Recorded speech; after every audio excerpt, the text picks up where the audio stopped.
Assalomu alaykum hurmatli obunachilar. Bugun sizlar bilan keng tarqalgan kasallik qandli diabet bilan gaplashamiz.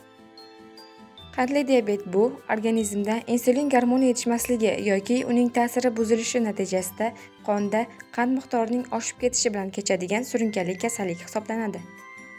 Qandli diabet turlari: birinchi tip diabet, insulin ishlab chiqarilishi kamayadi yoki to'xtaydi, ko'proq bolalar va yoshlarda uchraydi. Ikkinchi tip diabet, organizm insulinga sezgirligini yo'qotadi, ko'proq kattalarda kuzatiladi. Gestatsion diabet homiladorlik davrida paydo bo'ladi.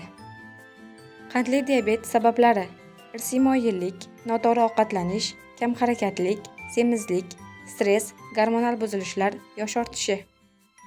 Qandli diabet belgilari: ko'p chanqash, tez siyish, og'iz qurishi, holsizlik, charchoq, ishtaha oshishi, vazn kamayishi, ko'rishning xiralashishi, teri qichishishi, yaralarning sekin bitishi, tez infeksiya, bosh aylanishi, asabiylik, bezovtalik. Qandli diabetni tashxislash: qonda glyukoza miqdorini aniqlash, och qoringa venöz qondan olinadi. 3,3–5,5 mmol/litr normal, 7 mmol/litrdan yuqorisi diabet ehtimoli bo'lishi mumkin. Glyukozaga tolerantlik testi: ovqatdan 2 soat o'tgach 7,8 mmol/litrgacha normal, 11,1 mmol/litrdan yuqori diabet bo'lishi mumkin. Glikozilangan gemoglobin 4 dan 5,6% gacha normal, 6,5% dan yuqorisi diabet ehtimoli bo'lishi mumkin. Siydiqda qand va keton tanachalarini aniqlash. Qandli diabetni davolash. Birinchi tip diabet. Insulin terapiyasi majburiy.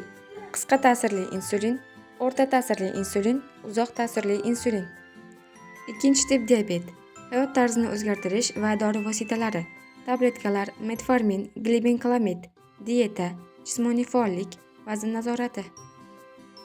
Qandli diabet asoratlari: o'tkir asoratlar, gipoglikemiya, ketoatsidoz, diabetik koma, giperosmolyar holat.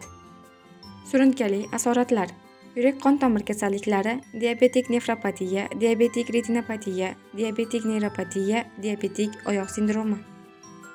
Qandli diabet nazorat qilinsa oldi olinadigan va asoratlari oldini olish mumkin bo'lgan kasallikdir. Sog'lom turmush tarzi eng yaxshi himoya. Video foydali bo'lgan bo'lsa, kanalga obuna bo'lishni unutmang.